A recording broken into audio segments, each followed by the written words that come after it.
The dog slammed into the toddler. Again. Her parents thought he had turned dangerous. They were completely wrong. Petra Van Hook was 16 months old, and she had been crying since dawn. Not the winding down kind. The kind that vibrated through the floorboards and settled into the walls of the house and made your molars ache. Her mother Simone had checked her temperature, twice fed her, changed, held her for 40 minutes with both arms going numb. The fever had broken the day before. The pediatrician had said, give it 24 hours. Simone had given it 24 hours, and Petra was still wrong in a way she could not locate or name. Atlas was a 4-year-old German shepherd they had owned since before the pregnancy. He was not a small dog. He had the square jaw and the focused amber eyes and the 78 pounds of a working dog who had spent his whole life being calm and certain. He was the dog people describe as steady. He was the dog Simone had trusted in the house alone with Petra every day for 8 months. On this particular morning, he stopped being steady. Petra was sitting in the center of the living room floor in her blue cotton pajamas, both fists clenched, crying in the way toddlers cry when they have been crying so long they have forgotten what started it. Atlas came from the hallway at a pace that was faster than a walk. He crossed the room, lowered his broad head until his muzzle was inches from her face, and held it there. His nose worked slowly, deliberately. He was reading something. Simone said his name once, sharply. He did not move. She crossed the room and stepped between them. He moved around her, not aggressively, no hackles, no sound. He simply repositioned himself back in front of the child's face as if Simone were furniture he had to navigate. Petra cried harder. Atlas pressed closer. Her husband, Marcus, came down the stairs and read the scene in 2 seconds. He was a structural engineer. He understood load-bearing problems. He said, "Get him out of there." Simone was already nodding. She took Atlas by the collar and walked him to the back mudroom. She closed the door. She stood in the kitchen for a moment listening to the strange silence of a house with a crying toddler and a very quiet dog. Atlas began to scratch at the mudroom door within 4 minutes. Not frantic, rhythmic. The way a dog scratches when it is doing a job it has been given and intends to finish. She turned up the white noise machine. She held Petra and swayed and waited for it to stop. It did not stop. If you stay for stories about what animals sense before we do, you're in the right place. Subscribe so you don't miss the next one. Marcus made the call at noon. He had a colleague whose family had a property outside the city. Just temporary, just until they figured out what was happening with the dog. Just until they knew Petra was safe. Simone did not argue.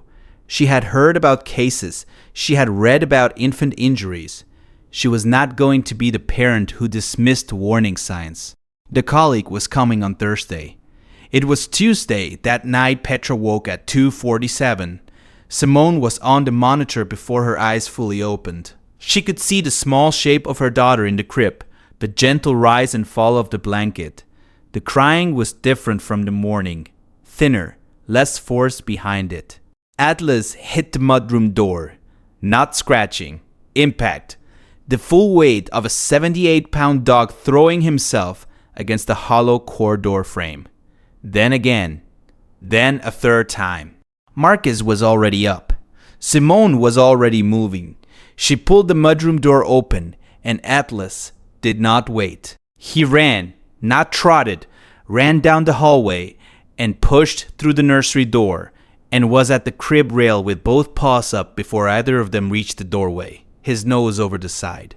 Pressing toward Petra's face, Simone reached into the crib. Petra's body was warm but wrong, a particular quality of wrongness that Simone would later struggle to describe but would never forget.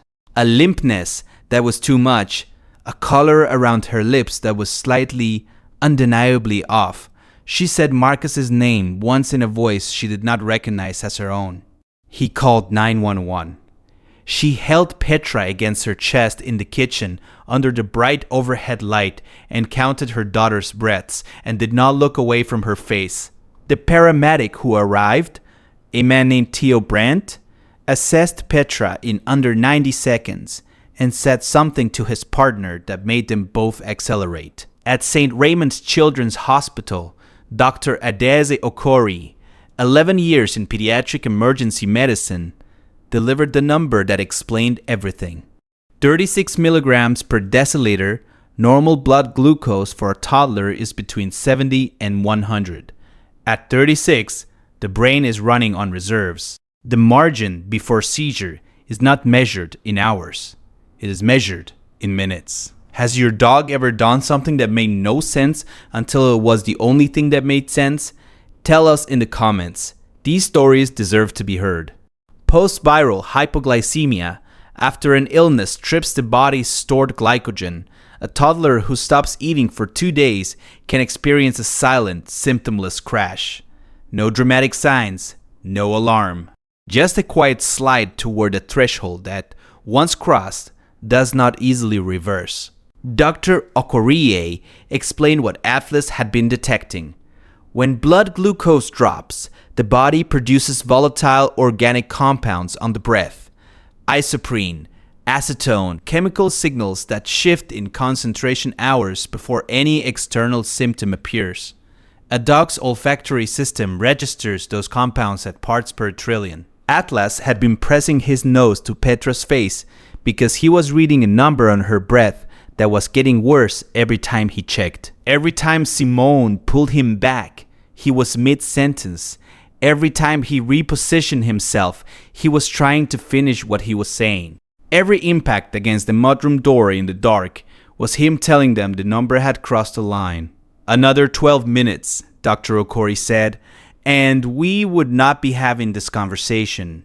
We would be managing a seizure with possible neurological consequence. Every guardian deserves to be recognized, even the ones who never ask for anything in return. If stories like this matter to you, subscribe so you never miss the next one. Simone canceled Thursday. She drove to the mudroom and sat on the floor with her back against the door. And Atlas came and pressed the full length of his body against her side. And she put her arm around him and said nothing for a long time. They went home on Wednesday evening, Petra in her car seat, a continuous glucose monitor on her left arm, blinking steady green. Atlas met them at the door. He walked to Petra's carrier, lowered his nose, inhaled slowly, and exhaled, one long breath. Then he lay down on the floor beside her and closed his eyes. The next story involves a dog who refused to let a family leave for vacation, and the reason they found in the basement when they finally listened.